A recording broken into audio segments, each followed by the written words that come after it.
மனித இனத்திற்கு மட்டும் உண்டான தனிச்சிறப்பு. வாய்விட்டு சிரித்தால் நோய்விட்டு போகும் என்பது பழமொழி. சிரிப்பில்தான் எத்தனை வகை! அகட்டு சிரிப்பு, ஆணவ சிரிப்பு, நையாண்டி சிரிப்பு, ஏளன சிரிப்பு, புன் சிரிப்பு. சிரிப்புக்கு சுவை கொடுப்பதனாலே நகைச்சுவை ஆயிற்று. அத்தகைய நகைச்சுவையினாலே உங்களை மகிழ்விக்க வருகிறார்கள் எமது பள்ளி மழலை செல்வங்கள்.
எங்கே கொடு கொடு.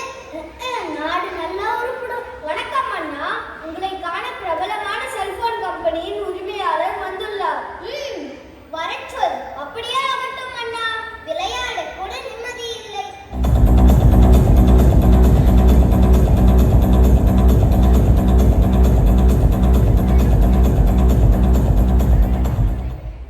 வாருங்கள் வாருங்கள். சூடாக என்ன சாப்பிடுகிறீர்கள்? எதுவும் வேண்டாம் அண்ணா. தாங்கள் வந்ததன் நோக்கம்?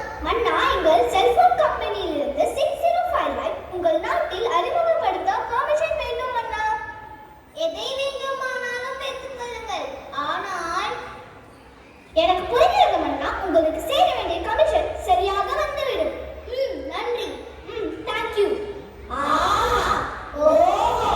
அருமை அருமை.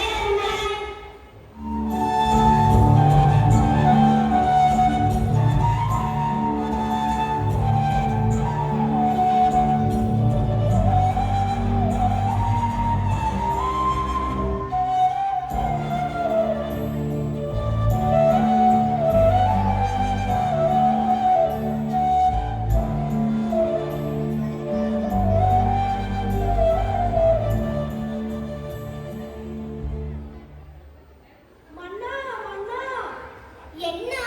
என் பிள்ளையின் நிலைமையை பாருங்கள் மன்னா. இருக்கின்ற பிரச்சனை பத்தாதா? இது வேற ஒரு புது பிரச்சனையா? Super extra. ஆமா, இவளுக்கு என்ன ஆச்சு? கையில் போனே இல்லாமல் போன் இருப்பது போல் விளையாடி கொண்டிருக்கிறானே. ஐயோ, இந்த பரிதாப நிலைமையை ஏன் கேட்கிறீர்கள்? இரவும் பகலும் ஓயாமல் செல்போனில் விளையாடியதால் மனநிலைமை பாதிக்கப்பட்டு விட்டது மன்னா. அப்படியா? ஆமாம், இந்த செல்போன்களை ஒழிக்கலாம் வழிகள் என்ன? அமைச்சர்களே, கூறுங்கள் உங்கள் கருத்தை.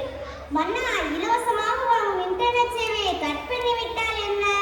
அப்படியே உன்னை துரத்தி விட்டால் என்ன? அருமை அருமை. மன்னா, செல்போனை பிடுங்கி குப்பையில் போட்டால் என்ன? அப்படியே உன்னை வாரி குப்பையில் போட்டால் என்ன?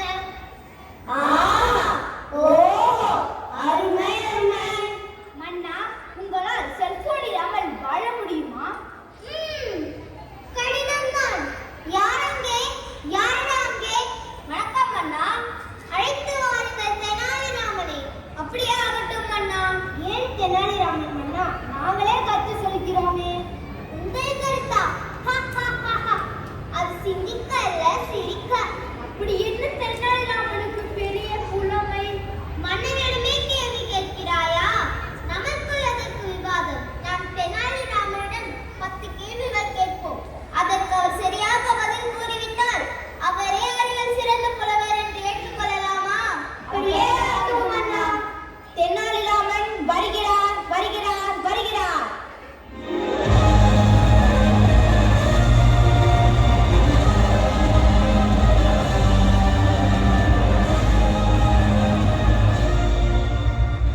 மீண்டும் பிரச்சனையா? வந்துட்டாயா? வந்துட்டா. வணக்கம் அண்ணா. தாங்கள் என்னை அழைக்கல நோக்கம்? வாருங்கள் தெனாலிராமா. நான் இப்போது உங்கள் புலமையை சோதிக்க 10 கேள்விகள் கேட்கப் போகிறேன். அதற்கு நீங்கள் சரியாக பதில் கூறிவிட்டால் நீங்களே அறிவில் சிறந்த புலவர் என்று அறிவிக்கப்படும். ஏன் தெனாலிராமா சிரிக்கிறாய்? ஒன்றுமில்லை மன்னா. அமைச்சர்கள், கேள்வியை நான் கேட்கட்டுமா அல்லது நீங்கள் கேட்கிறீர்களா? நீங்களே கேளுங்கள் மன்னா. பிரிக்க முடியாதது கல்வியும் நமது பள்ளியும். பிரிக்க கூடாதது பெற்றோரும் பள்ளியும். சேர்ந்தே இருப்பது ஆசிரியரும் மாணவரும். சேராது இருப்பது வறுமையும் நோயும். பார்க்க கூடாதது தொலைக்காட்சியும் தொலைபேசியும். பார்க்க கூடியது நேரமும் பள்ளி பேருந்தும். அறிவுக்கு கல்வி, கல்விக்கு பள்ளி, பள்ளிக்கு ஸ்ரீ சங்கரா பொது பள்ளி. ஆஹா, அருமை அருமை. தெனாலிராமா, நீயே அறிவில் சிறந்த புலவர். என்ன அமைச்சர்களே, இப்போது புரிகிறதா? புரிகிறது அண்ணா.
இதுவே என் கட்டளை.